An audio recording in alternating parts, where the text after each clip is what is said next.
You're listening to the Doc Lounge podcast. This is a place for candid conversations with the healthcare industry's top physicians, executives, and thought leaders. This podcast is made possible by Pacific Companies, your trusted advisor in physician recruitment. Today on the Doc Lounge podcast, I'm joined by Dr. Eugene Manley Jr., a biomedical scientist turned social impacts leader and the founder and CEO of the STEMM Cancer Health Equity Foundation. With more than 20 years of experience across engineering, molecular and cell biology, nonprofit leadership, and workforce development, Dr. Manley's work is deeply shaped by lived experience, growing up first generation witnessing inequities in care, and personally experienced medical racism. Those moments fueled his mission to build healthcare systems where equity is measurable and no patient's voice is overlooked.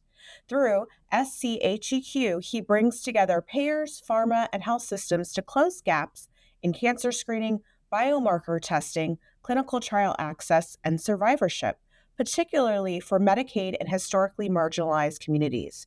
Today, we'll talk about making equity actionable, leading with both data and empathy, and why meaningful change starts with accountability and follow through. So we're very excited to have Dr. Manley on today to talk about this important topic. So welcome. So glad you're on the Doc Lounge podcast. Thank you so much for having me on, Stacey. It's a pleasure to be here, and you do such a great job with your show.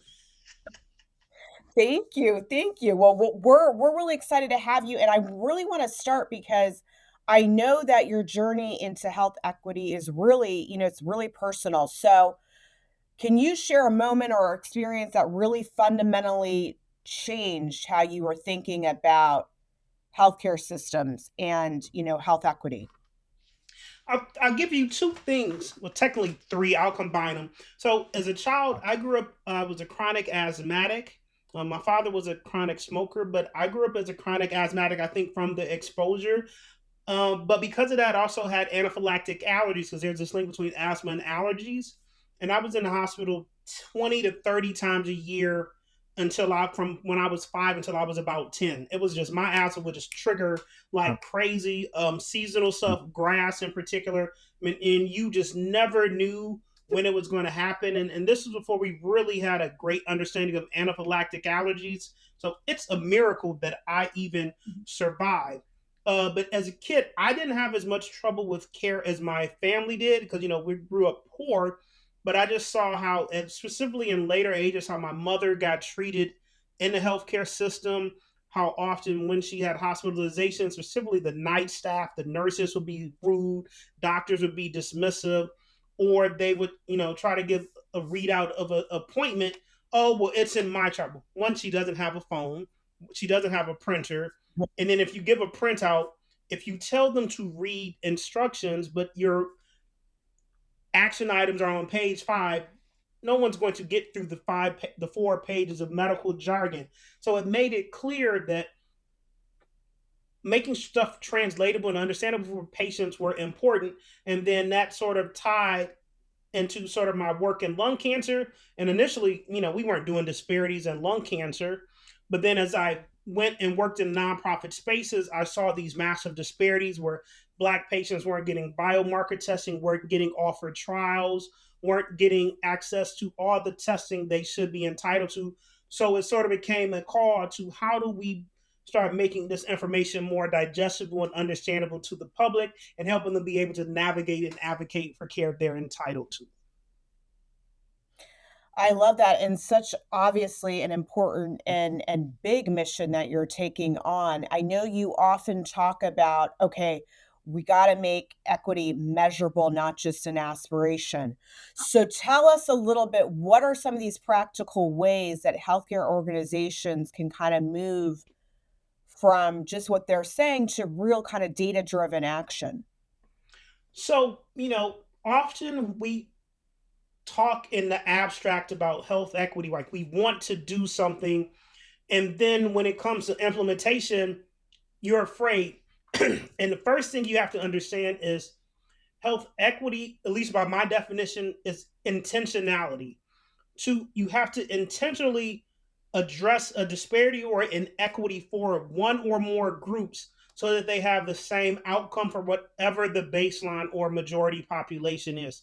So that does not mean it's only just Black or Hispanic. It could be rural, it could be urban, it could be suburban, it could be women with lung cancer. So there are many disparate groups, but then you have to design a specific intervention for that group that addresses an inequity, so you can look and see what you've made progress on. If you've not targeted it towards a group with the disparity, then you don't have health equity. And so some examples are you increasing awareness about lung cancer screening in underserved communities? So that might entail working with the federally qualified health center that has a Black and Hispanic population. And if you are engaging with them, are your efforts leading to more people getting screened? Are they getting diagnosed early? Are they getting biomarker testing? So those are things you can measure downstream based on the intervention you have put in. If you think, for example, maybe breast cancer, let's say you want to develop an algorithm to assess breast cancer risk in women with dense breast. Okay, if you just say we have an algorithm and we're going to test it on everyone, and inevitably your target population is probably going to be a suburban, non-diverse population, and you can't use that as your training set and test set because then it's invalid. While it could work, but then you have to think more big picture. What is the disparity in breast cancer? And you have to do due diligence to understand that Black women tend to have dense breasts, and that is why they tend to have increased breast cancer risk. So if you don't understand that fundamental piece, you cannot develop an intervention. That's fascinating. And I think obviously that is what you just said are very action oriented things that systems could do to make sure that they're making things equitable. And I know you talked about earlier about, biomarker testing gaps. And that really does continue to be a major driver for, unequal cancer outcomes. So tell us a little bit more there. What are the biggest barriers you're seeing today, and where can systems really kind of make faster progress? So we'll look at this from two lenses. We know we have screening now for colon cancer, prostate cancer, breast cancer, and lung cancer. However, lung cancer is the leading cause of cancer death in the US and worldwide. However, it gets way less funding and attention than colon, breast, and prostate altogether. And for some reason, there's this massive stigma around lung cancer. If you think about the anti-smoking campaigns of the 80s, they were really great about, having the people coughing and saying, you get this, then you're going to get lung cancer. And while, yes, smoking is about 60 to 70% of the risk of lung cancer, there are other risk factors that include indoor cooking, air pollution, firefighters of just that exposure from all, in the field, forest fires, just the particulate matter. And those aren't even part of the lung cancer screening guidelines. The lung cancer screening guidelines say you must have a history of smoking or have quit within the last 15 years. That's the lung cancer screening guidelines. Now, the way you can increase screening for these other at-risk populations is you need a group that's proactive enough to write that in the screening parameter at that hospital, and then it can be incorporated. And once you do that, you actually are able to capture many more people and get them screened. And the key ideal for lung cancer is the earlier you get them screened, then you're more likely to not have to do invasive surgery to remove stuff, and you may be able to just do chemotherapy and radiation. That's in a perfect world. But for those other cancers, breast, colon, and prostate, they are more robust. People are more aware of the screening, and it's just still making sure they're aware of the benefits of it, because there's still stigma around prostate cancer. People don't want to talk about it. And sometimes when you're dealing with underserved families, there's the concern of, I don't want to bother people. I don't want to be a burden. And so sometimes, then you're worried about, are you going to lose your job? Can you pay insurance? Because there's a massive other side of cancer care that is A lot of people go broke within a year of cancer therapy or cancer treatment because the medications are so expensive.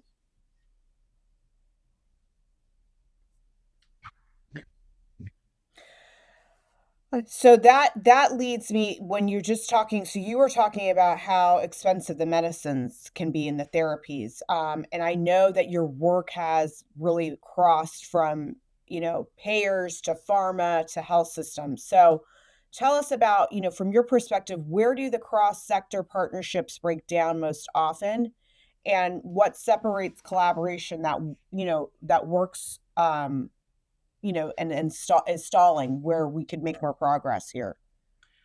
I think there needs to be universal communication across, from the patients to the hospital systems to the clinicians to the surgeons to the researchers to the payers to government. Typically the biggest block is the payer because we have now about 10 targeted therapies for lung cancer, but most people still only get 1 to 3 biomarkers tested as opposed to the whole suite of 10. So you still have massive gaps in who gets all of the testing, and it's still often predicated by money and insurance. And then insurance will not approve the other tests. And so we need to have more universal policies that require that all testing that people are eligible for should be done at the beginning. Because if you do it early and there's a likely therapy, then you can get them on treatment early, maybe stop that tumor growth and extend life. But the longer you wait or delay, the worse it gets. And so we need to get payers to be more willing to make policies that work for these groups, but we also need to do something about the cost of prescriptions because that's the other thing that really makes people go broke.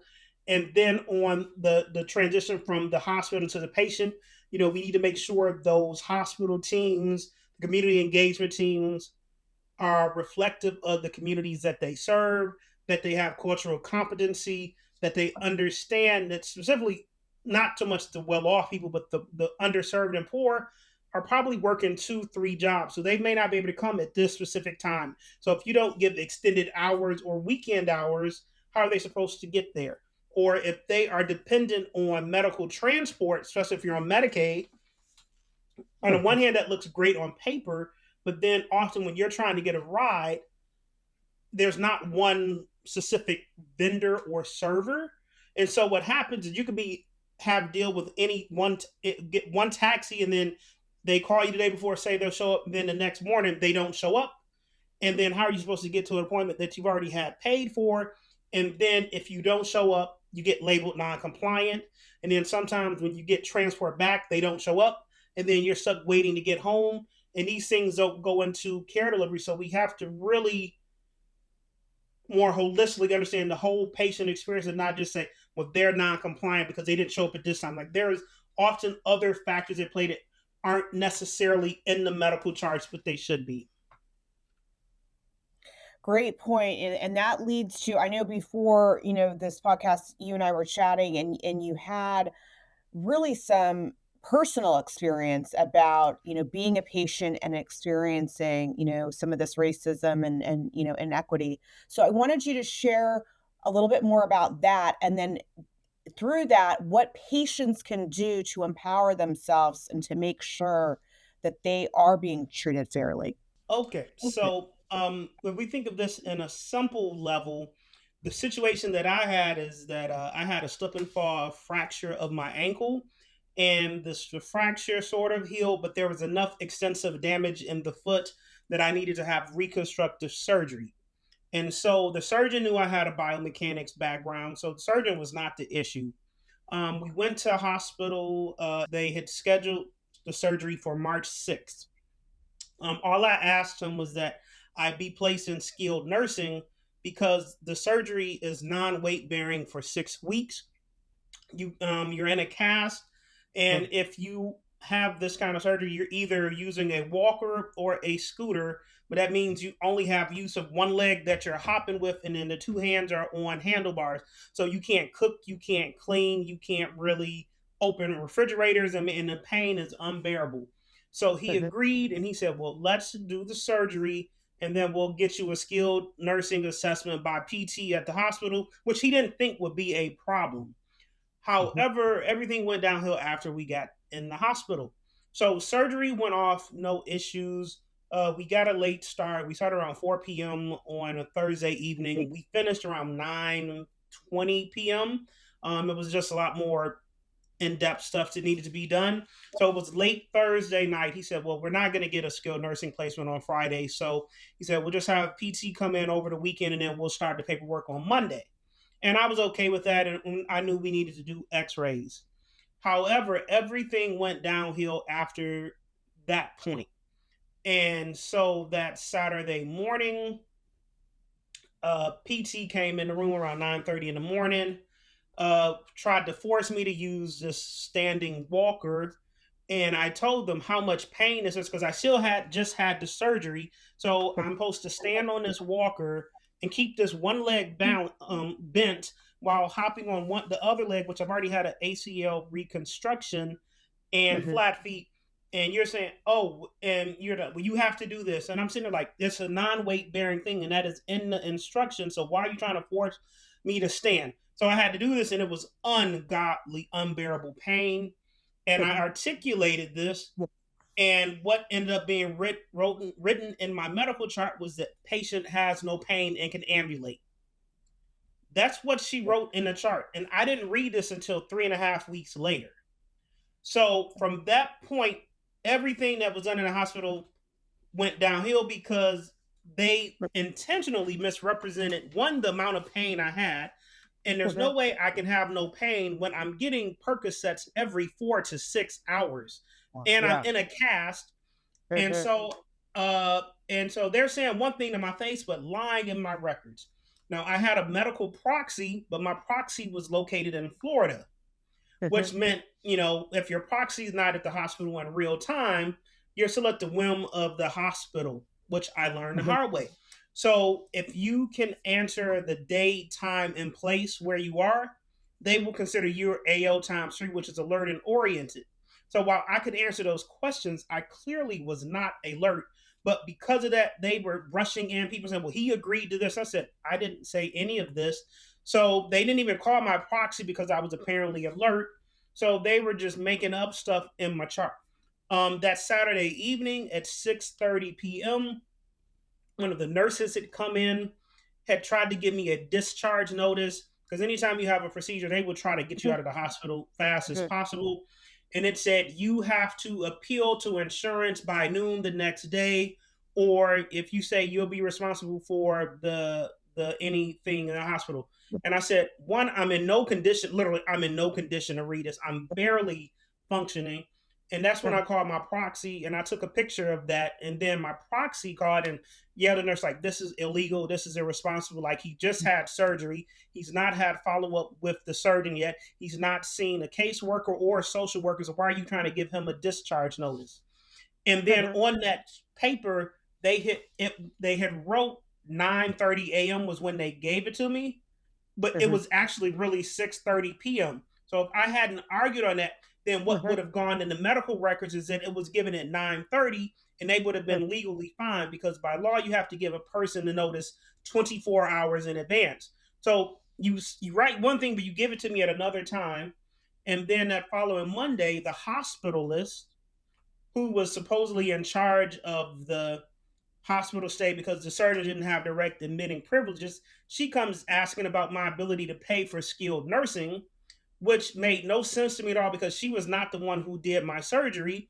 And then I finally got so frustrated because I could tell clearly they were not listening to anything I said. They ignored everything I said about my state, how I live, how I can't work and do anything from home alone. And she wrote, well, when I asked this patient cried, I said, you missed the whole part of you not listening to anything else I said. And you then just completely disregarded what the surgeon has said. Now, what I didn't know was behind the scenes, the surgeon was still trying to get PT to change their assessment, because apparently PT and OT had said that patient has no pain and can ambulate. But like I said, I'm on painkillers every 5 days.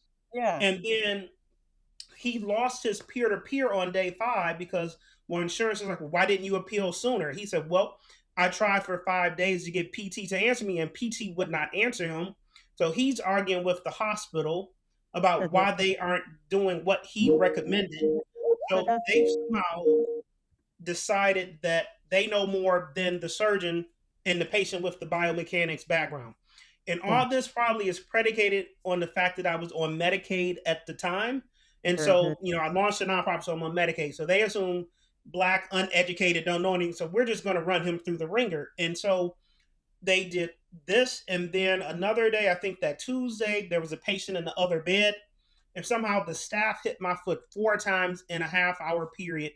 And that's the only time I yelled at them because I'm like, can you just stop hitting my damn leg? Sorry for Yeah, the that sounds language, painful. Yeah. but I'm Yeah. incensed. You're not listening. You're making up stuff. And then they still are lying to me. And then at this point, my liver numbers were going out of whack because the Mhm. first blood thinner was just killing my system. So we ended Mhm. up spending 2 more days doing assessments of that. And then we switched to blood thinner. Everything came down. Mhm. Now, because they didn't want to listen to the surgeon and they were so determined they were doing everything right, they rushed to get me out. They tried to say, well, what if we get you home nursing? So I said, oh, begrudgingly, I agreed.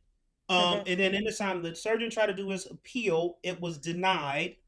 And then as soon as that was done, PT hurry up and discharge me so they can get me out the hospital. So Mhm. now, mind you, I didn't know any of this was in my medical records because I did not even bother trying to read it until Mhm. 3.5 weeks later.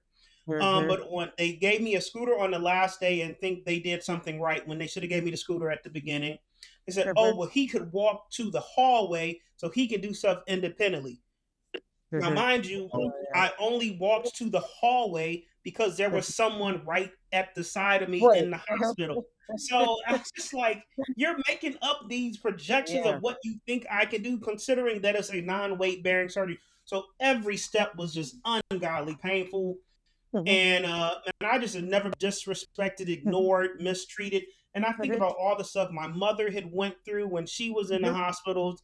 And then you think of what happens to other Black patients who this happens to a lot that we Mhm. don't often talk about. It Mhm. wasn't just Serena and her embolism during pregnancy. There's so many Mhm. issues with Black Mhm. women in childbirth and how we have such high mortality rates. You had Venus Williams with her fibroids. You have me who has a PhD in biomechanics and the Mhm. surgeon in agreement, but the hospital deciding they're going to make up their own Mhm. standard of care. And then, but just I think of how many other poor, underserved, marginalized patients Mhm. go through that hospital and how many are getting pushed out early who don't even know why, who are getting Mhm. readmissions, who are having falls. Mhm. And like on my chart, they said, oh, patient can go and walk. And I'm sitting here like, and the next day Mhm. I had to try to go get prescriptions because Walgreens won't do mail order if you're on Mhm. Medicaid. And so they wouldn't do mail order, so I had to try to go to the Walgreens. I don't think I made it more than 50 feet, and I Mhm. fell. And I'm like, nope, we're not doing this. So I had to wait for a friend to Yeah. show up. But because of the back and forth of the hospital system, what they wrote, I only was approved for 4 days of home health aid, which we would not even get approved if the surgeon hadn't argued for that. So while the Mhm. hospital said one thing, they were doing another. So moral of the story is Mhm. for patients that are going in for surgery, there are some key things that you need to do. One, you need to know what your procedure is, um, what's the expected outcomes, how long it's going to take. Two, you need to have a medical proxy that can be with you in the hospital in real time, so that once that surgery is done and you're still sedated, any questions they ask goes to your proxy because you don't want them to say you're learning oriented times 3 and then they just do all this stuff and say, well, you agreed to it.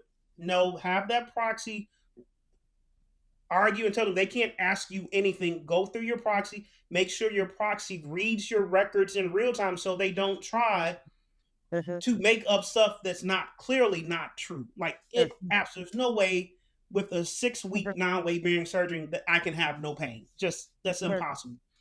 Mhm. Three, you want to make sure that you if you have transit, like especially if you're on Medicare, you have to Mhm. make sure you get that transit set up before you go into surgery which I didn't learn till after the fact. And then even when you have it, you have to call these companies, the car companies, sometimes 2 days in advance.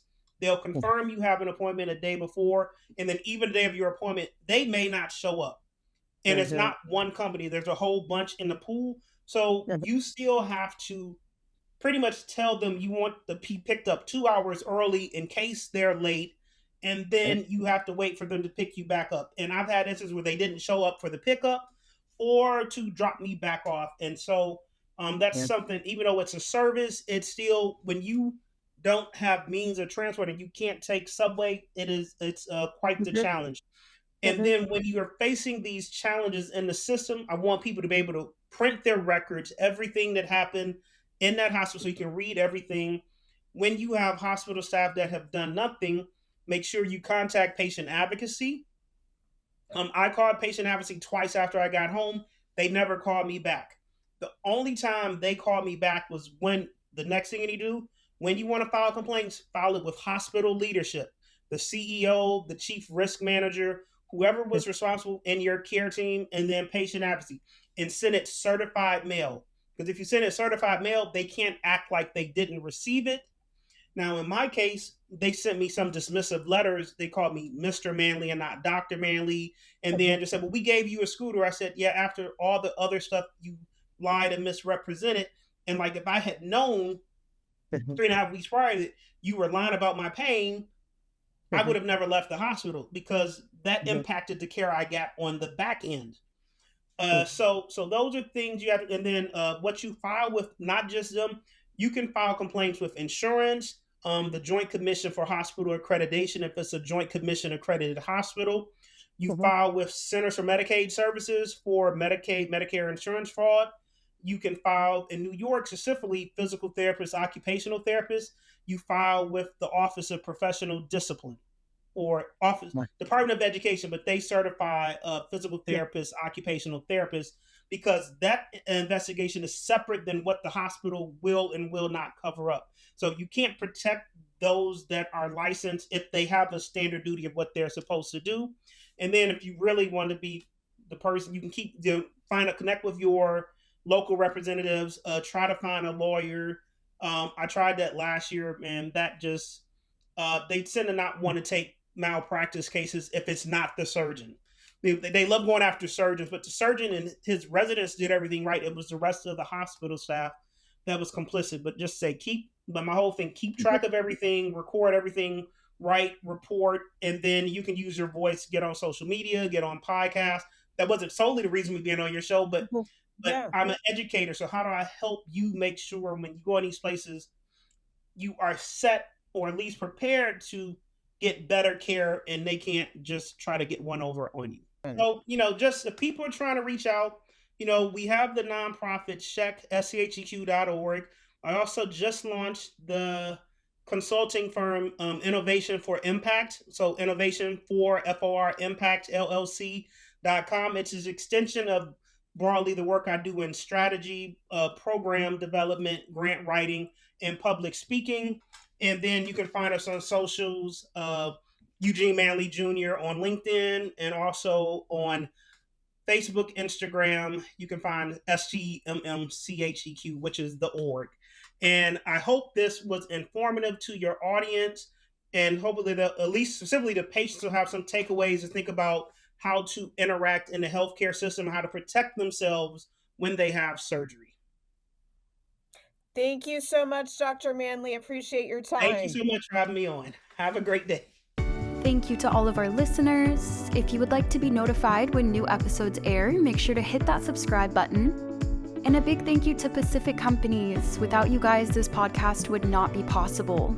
If you would like to be a guest, please go to www.pacificcompanies.com. Thank you.